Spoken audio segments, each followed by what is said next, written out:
My brothers, when you call to Allah, the first thing you have to realize, the first thing you have to lay down as the law, is that you can never, ever, ever call to Allah by doing something not allowed in Islam.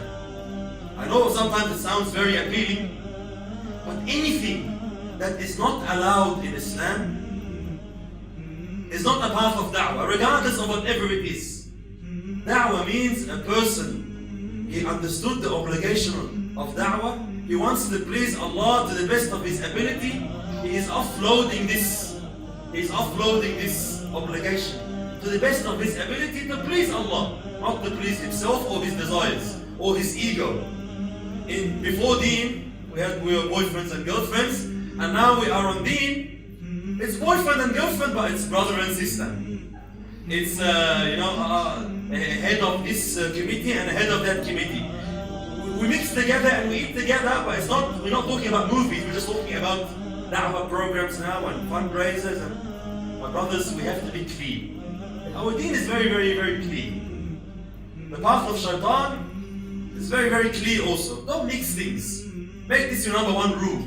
When you call to Allah, when you work with Allah, you take Deen 100%. Don't pick and choose from Deen things that you like and things that suit you. Sometimes when we go to Allah, I say, oh Allah, this order is beautiful, Allahu Akbar. But that order, I'm not ready for yet.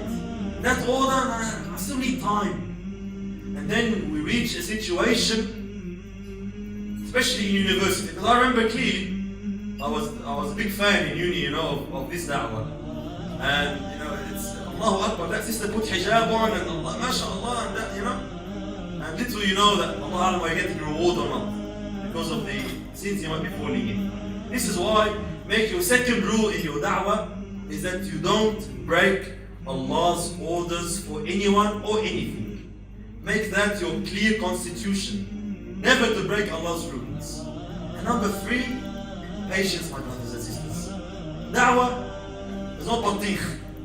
It's not a batikh you're going to slit open and start eating. Da'wah is a test from Allah. It's not something simple. Prophets of Allah struggled in this da'wah. Nuh alayhi salam, 950 years. And only, in some narrations, 80 something people accepted Islam with him. So don't expect, like most of us do, I become religious, some hairs start growing on my face, I put the scarf on if I'm a female, and I expect every person I speak to will be flabbergasted by my change, give me a big smile and say, MashaAllah, I'm with you, what do you want me to do? You are living a dream. Shaitan, the second you start becoming a da'i to Allah, Shaitan, Iblis, the devil declares war on you and your efforts. So before da'wah, everyone loves you.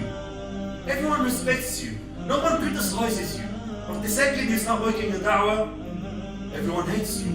Everyone says you're arrogant. Who does he think he is? Like Muhammad sallallahu alaihi wasallam, before da'wah, as-sadiq, al-ameen, the truthful, the honest, the trustworthy. After da'wah, the magician, the poet, the soothsayer, the liar. Always as such. So be patient. This is why Luqman alayhi salam gave advice to his son.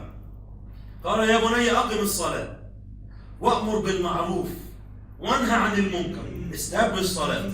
Order people to do good. Forbid people from doing evil. واصبر على ما أصابك. And be patient. إن ذلك من عزم الأمور. Be patient because whatever is going to hit you from now on is a test from Allah subhanahu wa ta'ala to see how serious you are in your quest. These are a couple of words of advice. If something is massive, just maybe pinpoint important issues on this path. I ask Allah subhanahu wa ta'ala